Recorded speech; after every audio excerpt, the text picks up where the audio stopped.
They're losing their country and they blaming they. We ain't sent 9 grams of fentanyl across the borders that's destroying they white kids that's overdosing on fentanyl and opioids. That's true.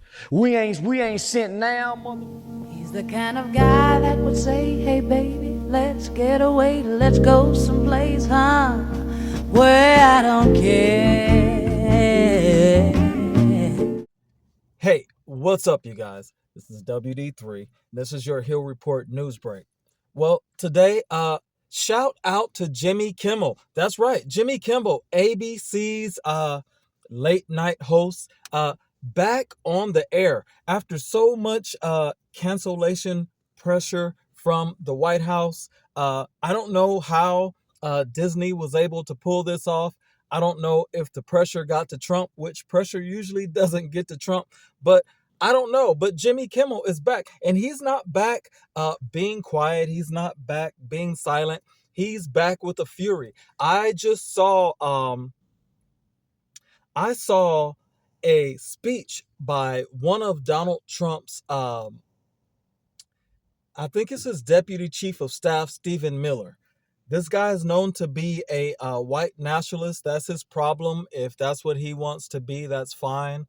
We always encourage self-love. It's just, don't start to hate other people just because you love yourself. But that seems to be, Stephen Miller calls people nothing. He calls his political opponents evil. But you know what?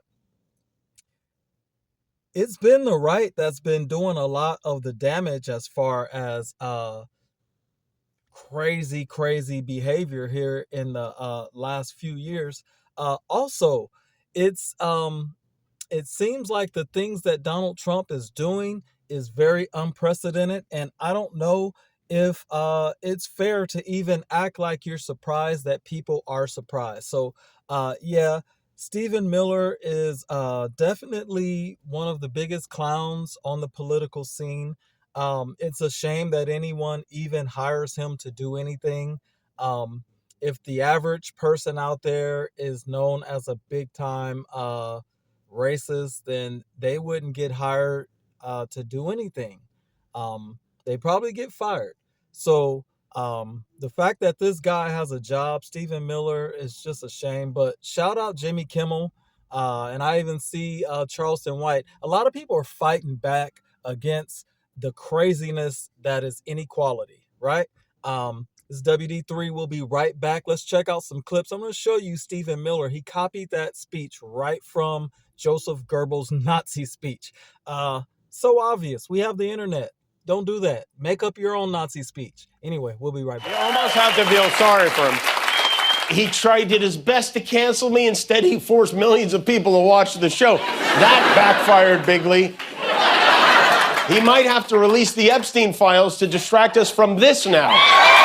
The President of the United States made it very clear he wants to see me and the hundreds of people who work here fired from our jobs. Our leader celebrates Americans losing their livelihoods because he can't take a joke. He was somehow able to squeeze Colbert out of CBS. Then he turned his sights on me, and now he's openly rooting for NBC to fire Jimmy Fallon and Seth Meyers and the hundreds of Americans who work for their shows who don't make millions of dollars. And I hope that if that happens, or if there's even any hint of that happening, you will be 10 times as loud as you were this week. We have to speak out against it. Prevail over the forces of wickedness and evil. They cannot imagine what they have awakened. That's Stephen Miller, the White House Deputy Chief of Staff, speaking at Charlie Kirk's memorial. His words closely mirror a 1932 speech by chief propagandist for the Nazi Party, Joseph Goebbels, called "The Storm is Coming." We are the storm. Goebbels was a key architect of the Holocaust and Hitler's close confidant. He used the stark dichotomy of good versus evil to justify Nazi superiority, galvanizing the base for revenge against perceived enemies through a religious moral framework. Stephen Miller rallied supporters using the same language. That fire burns with a righteous fury. We are on the side of God. Goebbels also demeaned critics critics, portraying them as subhuman and dangerous, just like Miller. Those trying to foment hatred against us, you are nothing. You are wickedness, you are jealousy, you are envy, you are nothing. Miller, Vance, Trump, RFK Jr., and Hegseth all used Kirk's death as a basis for building a movement and permission structure to crack down on the left in the US. And they did it by framing Kirk's killing as not the responsibility of just the shooter, but anyone who criticized Kirk or the Christian nationalist movement. They painted him as a martyr in a spiritual war between good and evil. Vance, RFK Jr., and Tucker Carlson even compared Kirk to Jesus Christ, using divine framing to cast retaliation against entire groups as righteous. And all of it echoes what Nazis called a holy war against Jewish people, queer people, black people, people with disabilities, and political dissidents, as they used Nazis' death as martyrs to elevate their cause. And their movement thrived under poor economic conditions as Germans looked for an enemy to blame their problems on and someone to save them. We're in dangerous territory, and we need to keep our eyes. Hey, welcome back, you guys. WD3.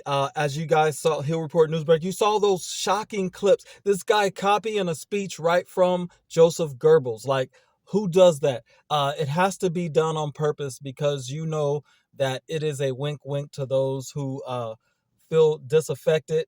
They feel like the white man has been held down in America. They feel like the white man doesn't have a chance to succeed in America. They've only gotten, I think, like 99% of the presidents, like 46 out of 47. So poor Stephen Miller, man. You guys got such a short end of the stick in this country, man. But cheer up, because Black people and Hispanics and Asians, we're here to help. We're here to help you keep the country going. We know your numbers are falling, Stephen Miller. I think you should be putting on some Keep Sweat and some Jodeci and trying to get your base to have children, and that's going to be natural growth, and you won't have to hate others because you're dying or you're shrinking. You won't have to hate other people because they're growing. Ideas are growing. The world is growing. Fascism is such an old idea that's going to get so much resistance in the internet age. And if you can't handle the resistance, why even put forth the idea? How the hell can this big L get put on Donald Trump's record? How are you going to fire Jimmy Kimmel and then he comes back the next Tuesday? The emperor has no clothes. We might be seeing ABC and Disney signaling the fall of the Trump administration. We know his health has been very suspect here lately.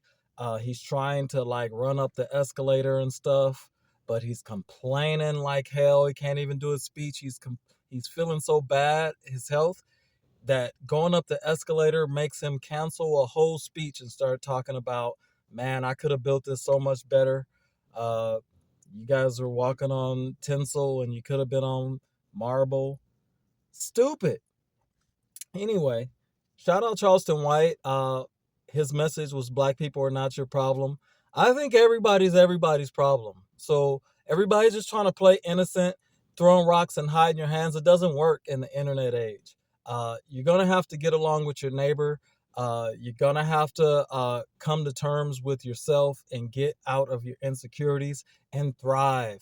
Let's go. Let's get this money. Let's make our living and cooperate, right? Fascism doesn't work. WD3 Hill Report Newsbreak, we're out.